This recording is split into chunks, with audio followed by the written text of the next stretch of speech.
Hello, everyone. Welcome to the News Browse News broadcast. Al Jazeera reports that Cuba is grappling with severe power outages and widespread protests stemming from a critical fuel shortage. The island nation's energy minister stated there is absolutely no fuel, attributing the crisis to the U.S. blockade and threats against countries supplying fuel. President Miguel Diaz-Canel also blamed U.S. sanctions, noting a significant deficit in power generation capacity. Residents in eastern Cuba have been plunged into darkness, while protests involving the banging of pots and pans have erupted in neighborhoods near the capital, Havana, with citizens demanding, "Turn on the lights." The energy crisis has worsened since January when the U.S. tightened restrictions on fuel shipments. Cuba's aging power grid, reliant on outdated thermoelectric plants, is struggling to cope with the reduced fuel supply and increased demand. The U.S. Census Bureau reported Thursday that retail and food services sales in April increased by 0.5% from March, totaling $757.1 billion.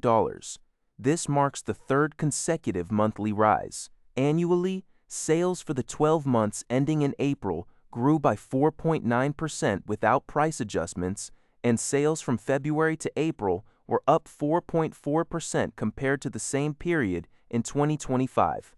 Gasoline sales saw a notable 2.8% increase in April, following a 13.7% jump in March. While total retail sales expanded, some sectors experienced declines, including furniture stores, 92%, the Quart by Trecious Mark by dealerships Bark So %, department stores, the Sud 0.2%, and clothing stores Mark So % Masting. UPI notes that a University of Michigan survey indicates low consumer sentiment due to high prices, leading many to postpone major purchases such as furniture and automobiles. A recent Sharia-Free America hearing by House Republicans was strongly denounced by Muslim civil rights groups, UPI reports. The hearing, led by Rep. Chip Roy of Texas, aimed to highlight perceived threats of Sharia law to the U.S. Constitution, particularly in Texas. Haris Tareen of the Muslim Public Affairs Council called the hearing absurdity and a fear tactic that negatively impacts American Muslims. The Council on American Islamic Relations, KAR, has even labeled Roy's Sharia-Free America Caucus, comprising 63 members, as an anti-Muslim hate group, stating its goal is to strip Muslims of their rights.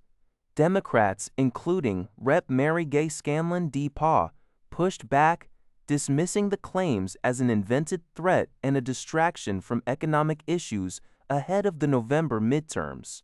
She emphasized that Sharia, like other faiths, is about personal observance and does not seek to shape national laws. A witness for the Republicans, Amy Meckelberg of the Rare Foundation, made unsubstantiated claims linking Muslim civil rights groups to terrorist organizations.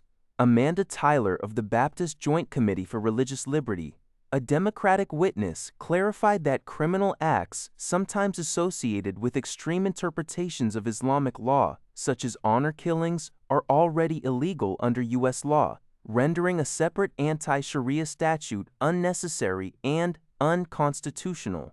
Republicans maintain that Texas is threatened by Sharia law. Citing a large community project, Scanlon suggested the hearings are politically motivated to boost support for Roy in his attorney general race. The Asia-Pacific Economic Cooperation, APEC, member economies are actively exploring strategies to enhance women's participation in the digital economy, the green transition, and entrepreneurship. This move by APEC, reported by Antara, comes in response to persistent structural barriers that continue to restrict economic opportunities for women throughout the Asia-Pacific region.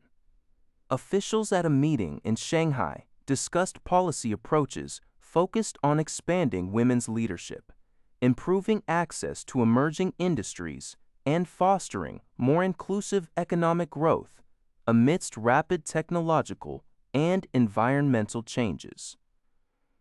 Key areas of discussion included increasing women's involvement in STEM fields and AI, boosting digital literacy through initiatives like free programming courses, and ensuring women benefit from sustainability-related industries. The importance of robust research and evidence-based policymaking was also highlighted. That's all for this video. Thank you for watching. See you in the next video.